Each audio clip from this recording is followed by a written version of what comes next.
بسم الله الرحمن الرحيم. الحمد لله والصلاة والسلام على رسول الله صلى الله تعالى عليه وسلم. برزان و خۆشەویستانم، حکەمای کۆن هەموو کۆبوونەوە بیریان کردەوە لەوەی کە چ شتێک هەیە زۆر زەرەر لە جەستەی ئینسان ئەدات.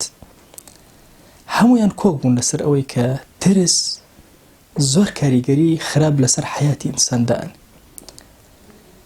پێغەمبەری خوا صلی الله عليه وآله وسلم بەشێک لە دوعاکانی اللهم إني أعوذ بك من الجبن، خوای پەنا ئەگرم بە تۆ لە ترسنۆکی. صفەتی ئینسانی موسڵمان نییە بترسێ ئەبەد، هەمیشە پشتی بەخوا قایم ئەکات و لە هیچ شتێک ناترسێ. ترس زۆر خەتەرە لە حیاتی ئینسانی ئیماندارە.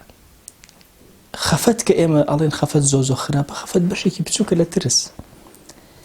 خەفەت بریتیە لەوەی کە ئەترسی شتێک کە لە دەست داوە نەگەڕێتەوە وت، بۆیە خەفەتی پێ ئەخۆی. ئەگەر یەقینت هەبێ بگەڕێتەوە، قەت خەفەتی پێ نەخۆی وەکو وایە دۆستێکت بچێت بۆ سەفەر و بگەڕێتەوە. ئینسانی موسڵمان ئەبێ زۆر ئاگای لە ترس بێ. مناڵەکانتان، خۆتان ئەبێ زۆر بەهێز و قایم دروستکەن. ناکرێ مناڵێک لە ئێستەوە تۆ بیترسێن. زۆر کات کاریگەری پیسی شاشە لەسەر مناڵەکان ئەوەیە مناڵەکان ترسنۆک ئەکات. هەندێک جا سێرەکەی مناڵەکەت جورئەتی ئەوە ناکە بچێتە سەر ئەو، جورئەتی ئەوە ناکە جوان قسە بکە لە کۆمەڵگا و لەناو مەجلیسێکە.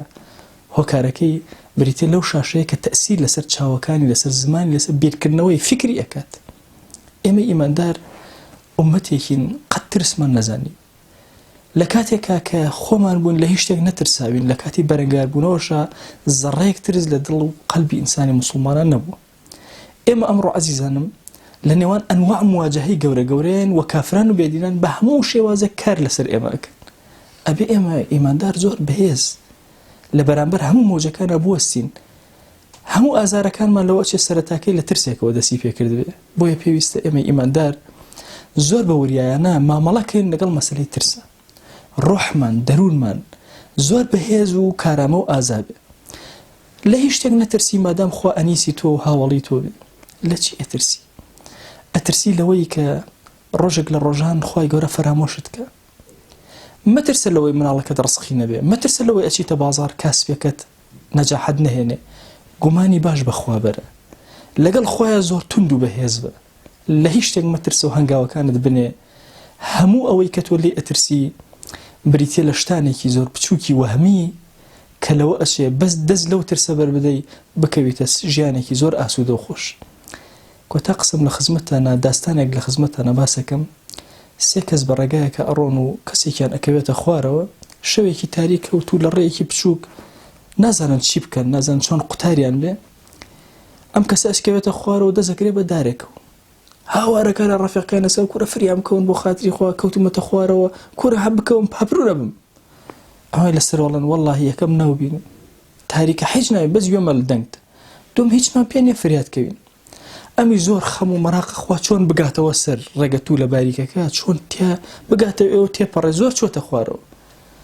ئەوەندە ماندوو ئەبێت دەستی بەرە بێ، سێرەکە کەمێکی ماوە ئەکەوێتە سەر زەوی و ڕێگایەکی تەخت هیچ کێشەیەکی نییە. هەموو ئەو هاوار و داد و ترسە و زنووقەی کە چوو بوو بە دەستبەردانێک ڕزگاری بوو. بۆیە ئەی ئەو کەسەی کە سامێک لە دڵ تا دروست بوو، دەست لە سامەکەت بەربدە، دەست لە ترسەکەت بەربدە، خۆت تەسلیم بەخوا بکە جەل جەلالوه. دڵنیا بە هەنگاوی دوای ئەوەت هەنگاوی فەڕەح و خۆشی ئەبێ. رب العالمین لە قورئانە فەرموویەتی ئین مع العسر یسرا، ئین مع العسر یسرا.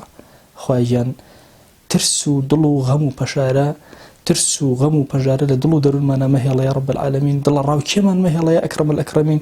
هێمنمان کەرەوە، ئاراممان کەرەوە. لەم ژیانە دڵمان ئارام کە، ماڵمان ئارام کە، وڵات و نیشتیمانمان ئارام کە، ئوممەتمان ئارام کە، لە کاتی سەرمەرگە ئاراممان کە، لە ناو گۆڕەکانە ئاراممان کە، ڕۆژی زیندووبوونەوەمان ئاراممان کە. خوایان لەو ساتە وەختەی بە حوزوری تۆ شادەبین ئاراممان کە یا رب العالمین. آمین آمین والحمد لله رب العالمين.